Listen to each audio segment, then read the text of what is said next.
हाय, मेरा नाम है आरव सिंह और आज हम लोग chapter number 5 the respiratory system पढ़ेंगे। ओके, तो चलिए इसका शुरुआत करते हैं। Every cell of a plant and animal और our own body require energy for various activities. The muscle cells contract for moving a part of our body. The brain cells receives and send messages. ठीक है, तो ये जो chapter है हमारा ये concise biology जो बुक है सेरिना का, ये हम लोग पढ़ेंगे। इसका chapter number 5 the respiratory system. तो आप ज़रूर मेरे को ऐसा अंदर से फीलिंग हो रहा है कि आप एक्साइटेड होंगे, तो इसका मैं शुरुआत कर रहा हूँ। तो जैसा कि आप समझ सकते हैं, हर प्लांट और एनिमल जो होते हैं उनको एक रिक्वायर होती है वेरियस एक्टिविटीज़ के। तो वो लोग क्या, तो वो लोग सेल्स क्या रिक्वायर करता है, एनर्जी रिक्वायर करता है। उन्हीं वो एनर्जी कैसे मिलते हैं हमको, रेस्पिरेशन के प्रोसेस से मिलते हैं। तो हम लोग रेस्पिरेशन ही पढ़ने वाले हैं इस चैप्टर में। Respiration is the process of releasing energy by breaking down food glucose needed for various activities of the body. The breakdown of glucose occurs by utilizing oxygen which we breathe in along with the air. During the process, the food is oxidized, burned to release energy. अब respiration क्या होता है? अब एक process cell से energy release होता है ना। कैसे होता है? अभी जो एक फूड है आप उसको ब्रेक डाउन कर दोगे, है ना, तो उससे क्या मिलेगा हमको, एनर्जी रिलीज होगा। तो which is needed for various activities of the body. Okay, तो एनर्जी हमारे बॉडी को वेरियस एक्टिविटीज़ परफॉर्म करने में मदद करता है। ओके, तो breakdown of glucose occurs by utilising oxygen. और जो ग्लूकोज का जो ब्रेकडाउन होता है वो ऑक्सीजन यूटिलाइज करने से होता है। ओके हाँ, तो अब आप ये तो जान गए कि अब रेस्पिरेशन के हमको फूड या कि ग्लूकोज का ब्रेकडाउन तो करना पड़ेगा, है ना। तो कैसे होगा? ऑक्सीजन को यूटिलाइज करने से। और वो ऑक्सीजन कब हम लोगों को मिलता है? जब हम लोग ब्रीद करते हैं, breathe in along with the air. During this process the food is oxidise, burn to release energy. तो क्या होता है? ब्रेकडाउन ऑफ ग्लूकोज क्या यूटिलाइज करता है? ऑक्सीजन, ठीक है। तो वो हम लोग ऑक्सीजन हम लोग को कैसे मिलता है? जब हम लोग ब्रीथ करते हैं ना। तो ये रेस्पिरेशन के प्रोसेस में फूड क्या होता है? ऑक्सीडाइज हो जाता है या कि बर्न हो जाता है, जिससे कि हमको एनर्जी मिलता है। अब रेस्पिरेशन की ना 2 टाइप्स होते हैं, जो कि एरोबिक और एनारोबिक रेस्पिरेशन। तो एरोबिक रेस्पिरेशन में ना ऑक्सीजन यूटिलाइज होता है और एनारोबिक रेस्पिरेशन में ऑक्सीजन यूटिलाइज नहीं होता है। आया समझ में? Respiratory system in humans. अब ह्यूमंस में रेस्पिरेटरी सिस्टम पढ़ेंगे। ओके, तो जो टाइप्स ऑफ रेस्पिरेशन तो आपको समझ आ गया। एरोबिक, तो एरोबिक रेस्पिरेशन में हम लोगों को ऑक्सीजन को यूटिलाइज करना पड़ता है, लेकिन एनारोबिक में हमको ऑक्सीजन की ज़रूरत नहीं है। आया समझ में आपको? अब रेस्पिरेटरी सिस्टम क्या होता है? मतलब रेस्पिरेटरी सिस्टम इन ह्यूमंस में जो पार्ट्स इन्वॉल्व होते हैं उसमें वो कौन कौन है वो पार्ट्स, उनके बारे में पढ़ेंगे। In humans the organs of the respiratory system include nose, pharynx, larynx, trachea, bronchi and lungs. कुछ कुछ पार्ट्स है। चलो जल्दी से नेक्स्ट। हाँ, अब नोज क्या है? नोज के बारे में पढ़ लेते हैं। It is the point of the entry for air. It has 2 openings called nostrils, each leading into a nasal chamber. The nostrils have a hair lining to prevent dust particles from reaching into the lungs. The lining of the nasal chamber has mucus, a sticky fluid, which traps germs and dust. Okay. अब जो हमारा knows क्या, हम लोग knows को कैसे बोलते हैं? The point of entry of the air, जिधर हम लोग सांस लेते हैं ना। अब जो नोज है, नोज में ना 2 होल्स होते हैं, उन या कि ओपनिंग भी बोल सकते हैं, जैसे जब एयर जिससे एंटर करता है नोज से, उन होल्स या कि ओपनिंग्स को क्या बोलते हैं? नॉस्ट्रिल्स। और हर एक नॉस्ट्रिल किधर जाता है, 2 नॉस्ट्रिल्स होते हैं टोटल, तो किधर जाते हैं, नसाल चेम्बर तक जाते हैं। The nostrils have a hairy lining to prevent dust particles from reaching into the lungs. जो नॉस्ट्रिल्स होता है ना, उनके अंदर कुछ हेयर्स होते हैं जिससे जो डस्ट पार्टिकल होता है ना वो नहीं जा पाता है हमारे लंग्स के अंदर। आया समझ में? ओके। तो लाइनिंग ऑफ द तो क्या होता है ना कि अब अगर अगर एयर मतलब इसे बोलते हैं कि जो छोटे बच्चे जो होते हैं उनको एक पॉल्यूटेड एयर में नहीं जाना चाहिए, वरना क्योंकि उनके ना अंदर ज़्यादा नोज में ना हेयर ज़्यादा नहीं होते, तो क्या होता है ना जो डस्ट पार्टिकल्स इजीली लंग्स में पहुंच जाता है। तो इसलिए छोटे बच्चों को पॉल्यूटेड एरिया पे नहीं लेकर जाना चाहिए।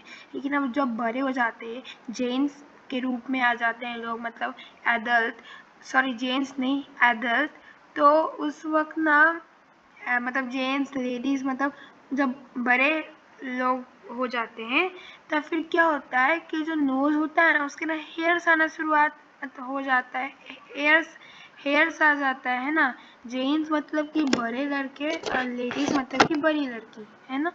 तो उनके अंदर ना तब फिर नोज में हेयर्स आ जाते हैं, है ना।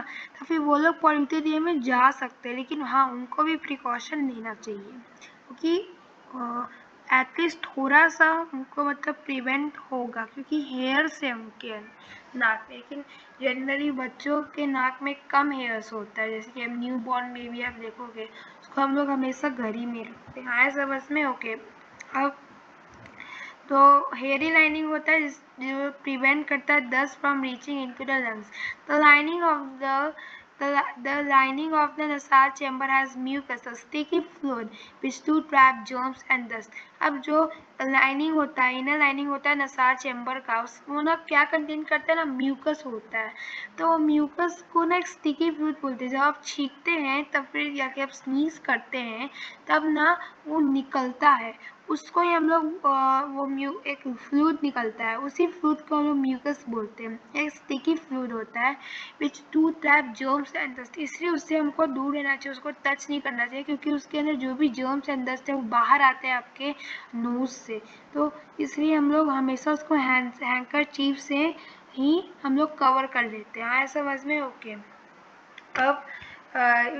अब इसका फंक्शन क्या होता है म्यूकस का, it to traps germs and dust. Functions आते एग्जाम में।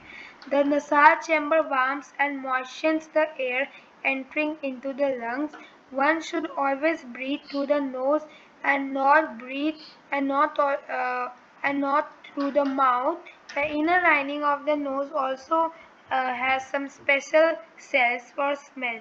अब जो नसाल चैम्बर का क्या फंक्शन होता है कि वो वार्म करता है, मॉइस्चर करता है एयर जो कि हमारे लंग्स में घुसता है, ओके, आता है, एंटर करता है।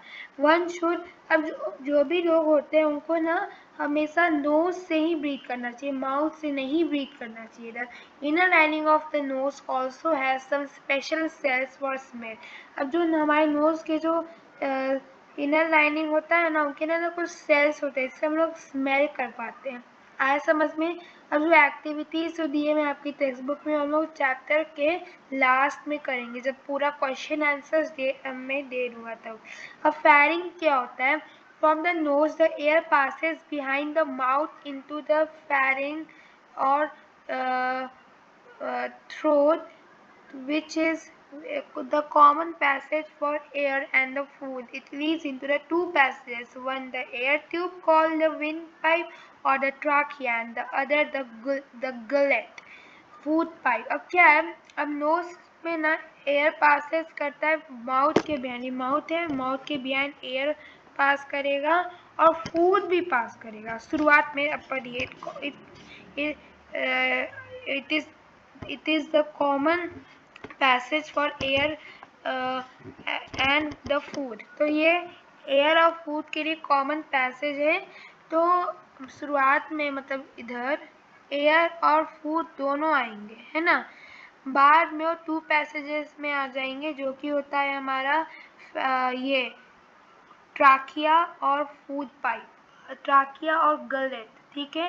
और ट्राकिया को हम लोग बोलते हैं ये विंड पाइप और गलेट को बोलते हैं हम लोग फूड पाइप। आया समझ में? दोनों के ऐसे ऐसे नाम है, जगह पे सेम नाम है दिया हुआ है। देखो जो ट्राकिया होता है, जो अब ट्राकिया के दोनों शुरुआत में दोनों मतलब दोनों के ये फेरिंग्स होता है, पैसेज शुरुआत में मतलब यहाँ तक दो मतलब फूड के ऊपर तक दोनों फूड और एयर आते हैं यहाँ तक, लेकिन यहाँ पे ये दो पैसेजेस में डिवाइड हो जाता है।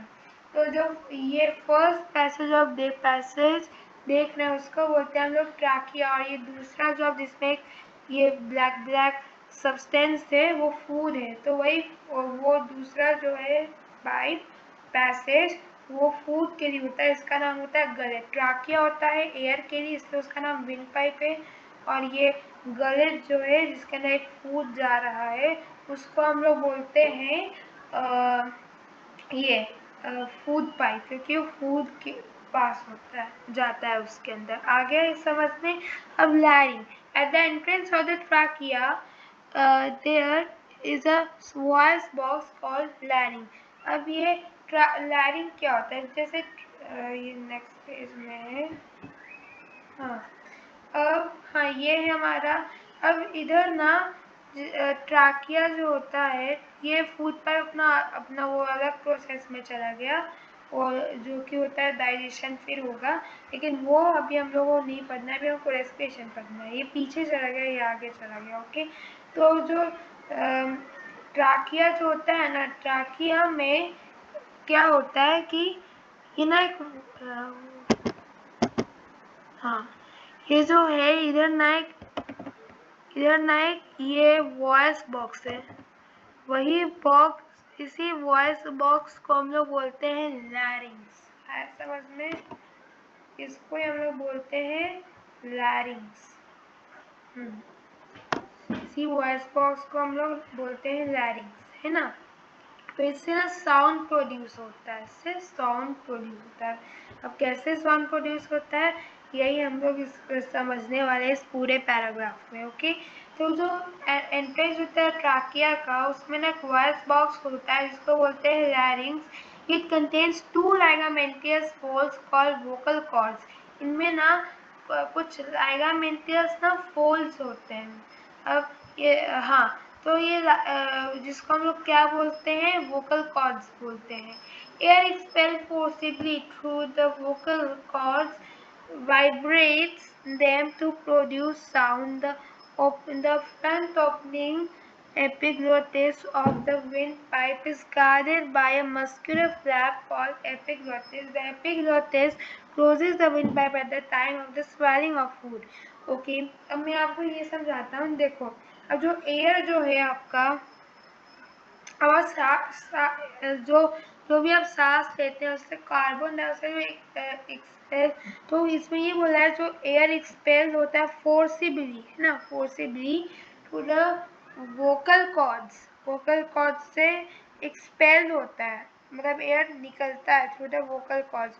तो क्या होता है, वो वाइब्रेट होता है, तो वाइब्रेट होता है तब क्या होता है, साउंड प्रोड्यूस होता है ना। तो वही साउंड अभी मैं बात करूँ तो वो एयर एक्सपेल हो रहा है, तो वाइब्रेट हो रहा है वोकल कॉर्ड्स के साथ, तो फिर हमारा साउंड निकल रहा है, प्रोड्यूस हो रहा है साउंड। तो लैरिंग्स के थ्रू जो कि वॉइस बॉक्स होता है छोटा सा, उससे ये सब साउंड निकलते हैं। अगर लैरिंग्स नहीं होगा तो फिर साउंड नहीं निकल पाएगा, वॉइस बॉक्स से वो वॉइस नहीं निकल पाएगा, हिलेगा ही नहीं, तो वॉइस बॉक्स कैसे निकलेगा, तो वॉइस कैसे निकलेगा वॉइस बॉक्स से। आगे समझना। Next, the front opening of the wind pipe is guarded by a muscular flap called epiglottis. अब जो ट्राकिया की विंड पाइप जो भी है सेम ही तो है, तो उसमें ना एक, ये आप देख रहे हैं, ये ऐसा बंद किया एक चेन की तरह, उसको ही, एक सेकेंड, ये बाहर ही चला गया।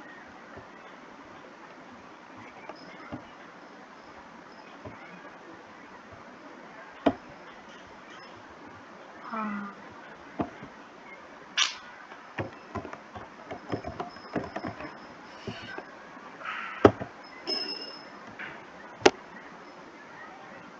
अब दिख रहा है ये? हाँ, तो ये ना जो चेन जैसा है ना, उसको हम लोग बोलते हैं एपिग्लोटिस। आया समझ में? तो जब भी आप फूड जाता है अंदर, तभी बंद हो जाता है। क्यों बंद होता है? क्योंकि अगर ये एपिग्लोटिस ना, तो बंद हो जाता है। क्यों बंद हो जाता है? क्योंकि फूड गलती से अगर ये खुला रहेगा, तो फिर फूड इधर आ सकता है ना। तो फूड इधर ना आए, इसलिए वो वो वो एपिग्लोटिस होता है। आ गया समझ में? अब इधर इधर ना फूड, तो इधर का फूड नहीं जा पाता है, इधर रास्ता नहीं होता है, तो फूड अपने ही पाइप से निकल जाता है।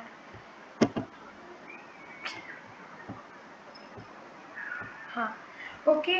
अब नेक्स्ट है हाँ, द फ्रंट ओपनिंग। तो अब एपिग्लोटिस क्या हो रहा है? Front opening of the windpipe or trachea is guarded by a muscular flap called epiglottis. ठीक है, उसका मैंने आपको फंक्शन भी समझा दिया है। ओके, अब नेक्स्ट है हमारा ट्राकिया। द ट्राकिया और the wind pipe emerges from the larynx down below in the neck. It runs in the middle of the chest up to a short distance between the two lungs, where it divides into two branches called bronchi. The wall of the trachea is strengthened by the C-shaped rings of the cartilage to prevent it from collapsing. अब क्या है? जो trachea है ना, trachea है, जिसको wind pipe भी बोलते हैं। तो क्या होता है, वो जो लैरिंग होता है ना, लैरिंग से वो एमर्ज होता है, जो कि मैंने आपको बताया था, वो वॉइस बॉक्स लैरिंग, इससे ही वो एमर्ज होता है। तो यहाँ से इसके पीछे से शुरुआत होता है उसका। आया समझ में? उसी जगह से बिलो इन द नेक के, ये नेक है हमारा, नेक के नीचे। आया समझ में? अब ये रन किधर करता है? चेस्ट की, ये यहाँ तक जाता है, यहाँ तक जाता है ट्राकिया। तो trachea run through the middle of the chest.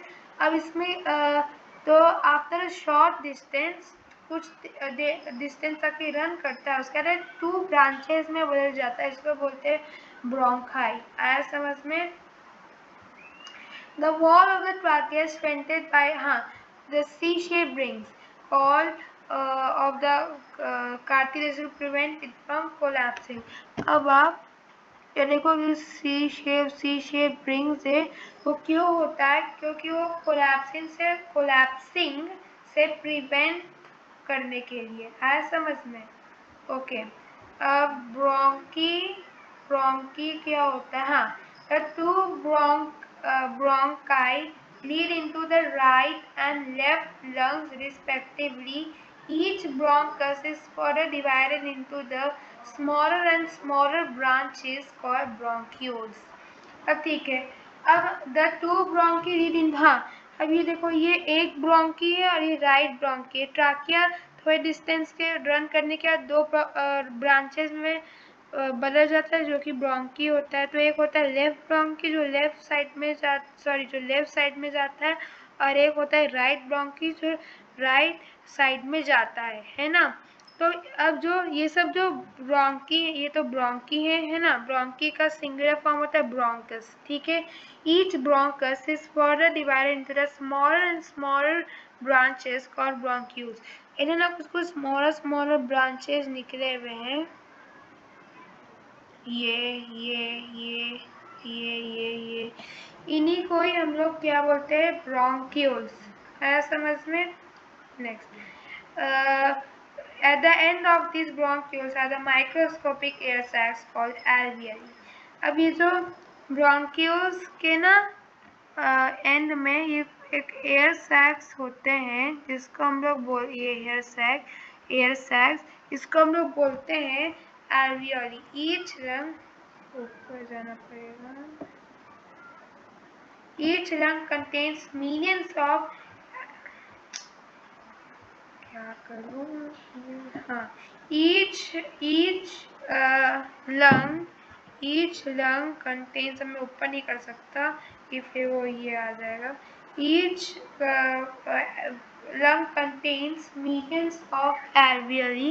तो alveoli का सिंगुलर फॉर्म क्या होता है? alveolus. These are richly supplied with blood capillaries covering their walls.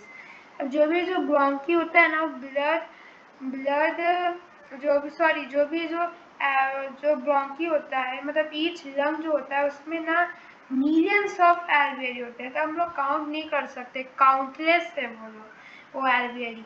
और वो उस एल्वेली का सिंगुलर फॉर्म क्या होता है हमारा? एल्वियोलस।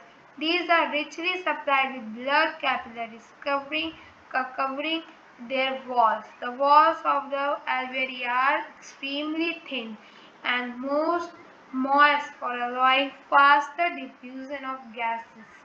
अब क्या है, ये ना रिचली सप्लाइड होता है ब्लड कैपिलरी से, जो इसके ना वॉल्स को कवर कर देते हैं, इसके जो वॉल्स हैं इसको कवर कर देते हैं। आया समझ में?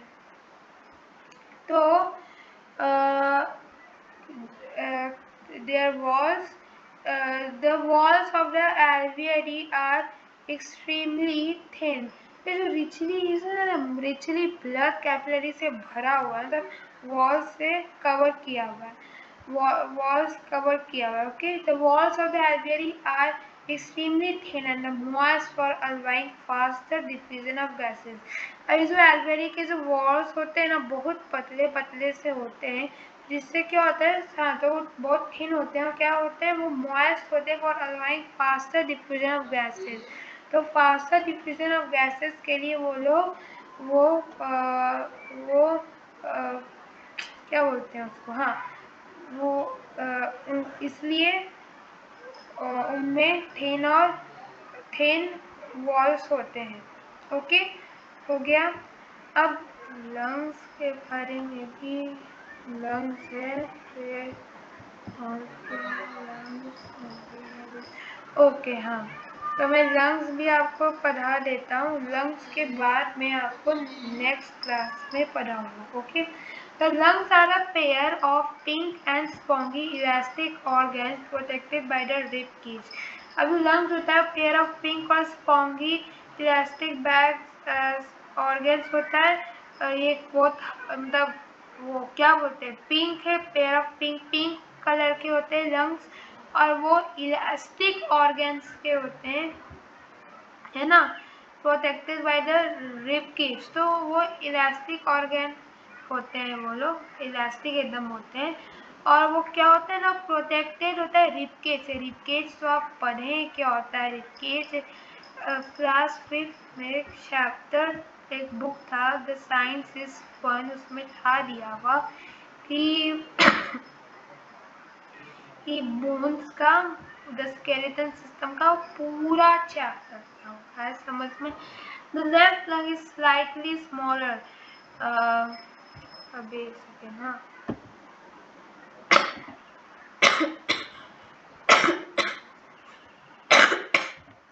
हाँ, जो लेफ्ट लंग है स्लाइटली स्मॉलर है, with two lobes to accommodate earth in the between, and the right lung has 3 lobes. ठीक है, अब जो हमारे लंग्स है, लेफ्ट लंग थोड़ा सा छोटा होता है, राइट लंग थोड़ा सा बड़ा होता है। अब लेफ्ट लंग छोटा क्यों होता है? क्योंकि हार्ट भी मिडल में आना है ना, तो आपको दो मेट हार्ट, इसलिए लेफ्ट लंग में 2 लोब्स होते हैं, लेकिन राइट लंग में 3 लोब्स होते हैं। आया समझ में?